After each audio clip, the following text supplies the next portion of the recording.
Hello, we've got Mike Gapes, the MP for Ilford South, here with us tonight. We're going to be asking him some questions about the lives of residents in Redbridge. Welcome, Mike, and first of all, could we just talk to you about health services in the borough in the light of the decision not to go ahead with the Fit for the Future campaign proposals for King George Hospital?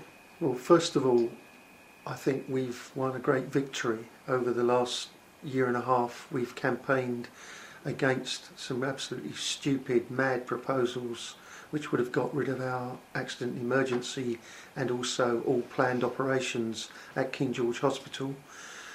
I presented a petition of 25,000 last summer, and we've had a fantastic campaign led by the Labour Party to save King George Hospital. The Primary Care Trust leadership has just published a statement saying that Fit for the Future is no longer being pursued, and therefore we can say that we've had a great victory. But, and this is where we still need to be vigilant, there is a £40 million deficit at the Barking, Havering and Redbridge Trust, and there are also, as we know, new proposals coming out about changing of healthcare locally.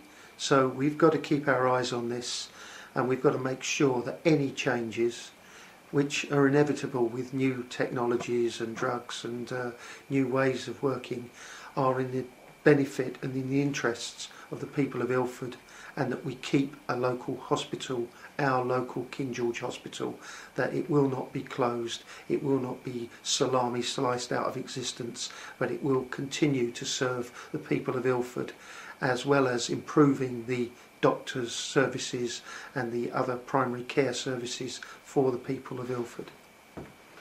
Thank you. I know that one of the issues which affects a lot of your constituents in Ilford South is in relation to housing, and in particular to affordable housing. What's your view about the status of housing in Redbridge? Well, we have a council which has an attitude which seems to be that they would rather not have any social housing. What Redbridge Council are doing is allowing property developers to put up high-rise flats where there are 1 or 2 bedroom properties, many of which are for buy-to-let. And what we really desperately need are family homes with 3 or 4 bedrooms in this borough which are affordable. Every week at my advice surgery I have desperate people coming to see me who can't find any accommodation that they can afford in the borough. Private rents are about £300 a week or even more, and there is almost no housing association or social housing, and certainly no council housing available in Redbridge. We need to have moves towards Ken Livingstone's target of 50% of all new build being social housing, affordable housing, whereas in Redbridge it's less than 25% at the moment. We also need to have a recognition that we need to look at not having just flats built in this borough, but family homes, and we also need a council which is committed not just to building flats on every piece of land that exists in Ilford South, but looking at the balance in the borough as a whole, and also lobbying for changes in planning rules nationally so that we can provide areas of space and community facilities in Ilford South rather than having everything built on for flats. We also know that one of the things that affects all of the people who live here is the issue of transport, and in particular affordable public transport. What are your views about that? Well, Ken Livingstone as Mayor and the Labour government together have led to a significant improvement in public transport over recent years. We've got far more buses than we had before. We've also had much needed and overdue investment to improve our stations and improve our existing tube network. But the capacity is not great enough, and that's why I'm delighted as the chair of the all-party Crossrail group that at last we've got a government which has come through and delivered.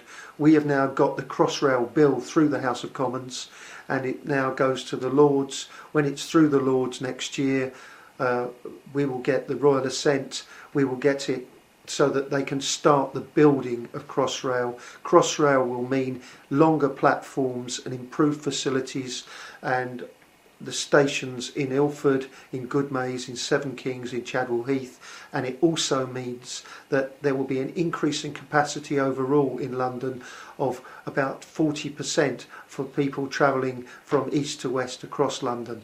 It's going to take 10 years to construct it from now, but nevertheless it is an absolutely fantastic that this is going ahead, and a combination of that and other improvements in public transport well overdue. We've also got to deal with the problems of traffic and pollution, and Ken Livingstone has shown the way on that, but he also has given a commitment with his new cycle routes that are now coming through. Again, we need to look at transport in the round. And finally, we've got the elections coming up in May for the London Mayor and the Greater London Assembly. What's in it for residents in the London Borough of Redbridge? Why do you think they should be voting Labour? Londoners and people in Redbridge and in Ilford face a clear choice. Do we want a proven, experienced, serious mayor who will get things done in terms of increasing the investment in housing, helping with regard to the transport problems, and also improving the resources going into policing, which Ken Livingstone has delivered and will continue to deliver? Or do we want a clown from Oxfordshire who is just basically a joker, a buffoon, who has come in from outside, who's never made any statements about London or its needs in the past? And frankly, Londoners deserve, if we are not to be regarded as a joke, we need a serious mayor for our city. We need somebody who can actually get things done. We don't want London, which is a global city of international importance, to be led by a comedian. We need a serious person who can actually get things done. There are big issues at stake for Londoners, for Ilford and for Redbridge, and we also need a local GLA member who lives in Redbridge and is a proven hard-working local councillor, and Balvinder Sawn is that person, and we therefore need Balvinder to be elected and Ken Livingstone to be re-elected. Thank you very much for your time.